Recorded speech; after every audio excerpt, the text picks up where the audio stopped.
people who are dealing with mental health are dealing with it because they're not seeking help or they don't think anyone's going through what they're going through. So you get someone with a big platform to go on social media and say, hey, I'm dealing with this too.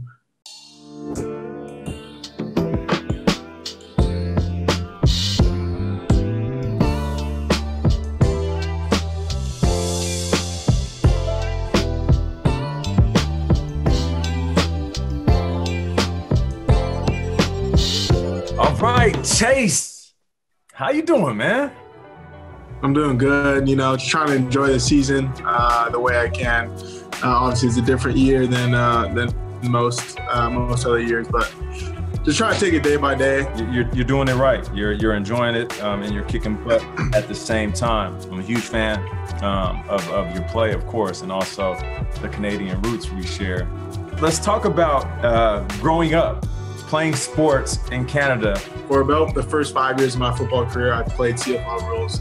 And then when I went to middle school, I was actually playing on both teams. So I would have CFL rules in the evening, and then I would have NFL rules with my middle school. So I did that for about 3 years, playing on both teams. And then when I was in high school, it was just strictly NFL rules. How did you select your college? And did you differentiate like small school from big school? Did you have to go to somebody else to help you pick a college? My plan B was really my plan A. That was my mindset going into college. So I was looking at a school with a really good business school because that's kind of what I was interested in.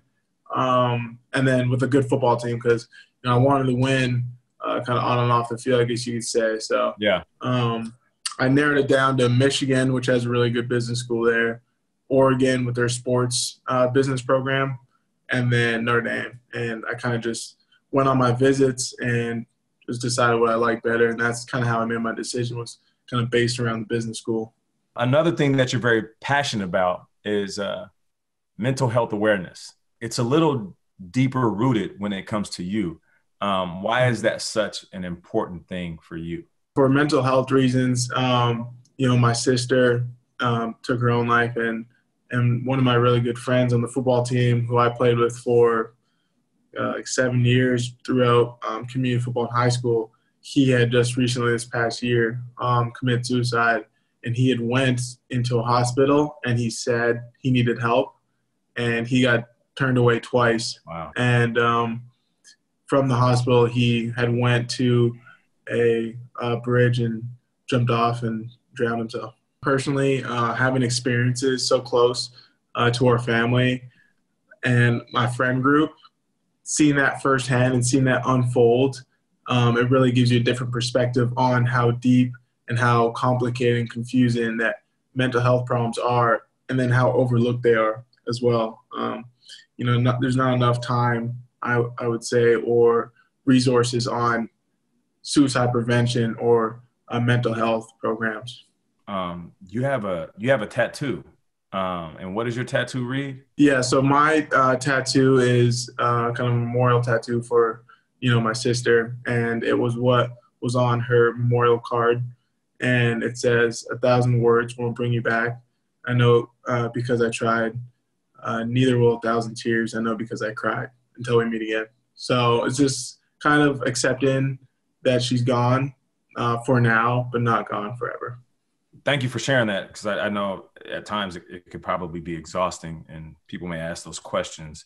As you have this platform as an athlete, and you know this because you're on the team now, and let's just call it what it is. There's certain guys that can collect their check, hop in their fancy car, pull up to the suburbs, and any and every issue they can ignore. But mental health awareness is so important to you. Why do you feel like it's important for you to use your platform as an athlete?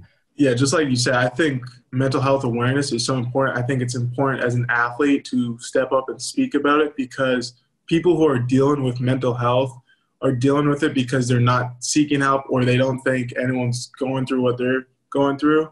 So you get someone with a big platform to go on social media and say, hey, I'm dealing with this too, and kind of let themselves be vulnerable for a second so they can help thousands of people relate to what themselves are going through.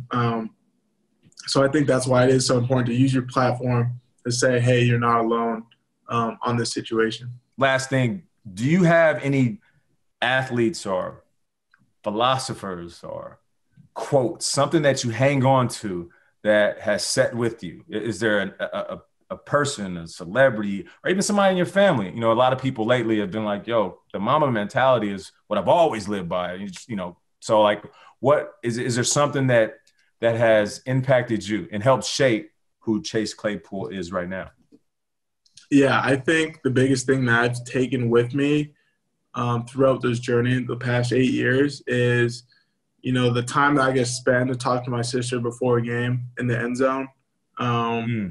So I'll go ahead and go to the end zone and I'll start off with the highest power looking down on me. And to paraphrase, it's just saying, first, I say thank you to all people that helped me get to where I'm at, and that's including my sister. And then I go ahead and say, most importantly, thank you for the people who said I would never be anyone or be something.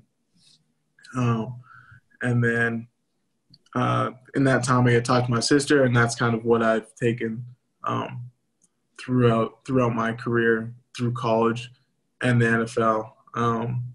I think it's not a quote or anything, just a time to speak with my sister. It's just a moment. And that's what life is, a collection of moments. That's powerful. And thank you for sharing that. You didn't have to. Chase, I'm going to let you go. Continue to do your thing. Continue to ball out. And we're looking forward to many more touchdowns. And let me just say this. I know you already addressed it. I'm going to need you to work on the celebrations, fam. They cool. They just not on point. You know what I'm saying? Yeah. I know you addressed it. You know why it stands out? Because Juju is like Mr. Choreography. He practices all week in the mirror. You know what I'm saying? You getting, 3 touchdowns in a game. I'm going to need one of those to be something nasty in the end zone. I know, because every time I cross that goal line, I forget instantly what I was supposed to do. So then I got to improv, and it never works out. I got no celebration. I have a celebration, but I never do it. I forget every time. That's what's up, man. Well, listen, I don't care if you celebrate or not. Just keep scoring touchdowns and winning games. And you're going to have one hell of a career. And hopefully it ends with some Super Bowl rings and a gold jacket at the end of it. Chase, thank you for joining us. Appreciate you a lot.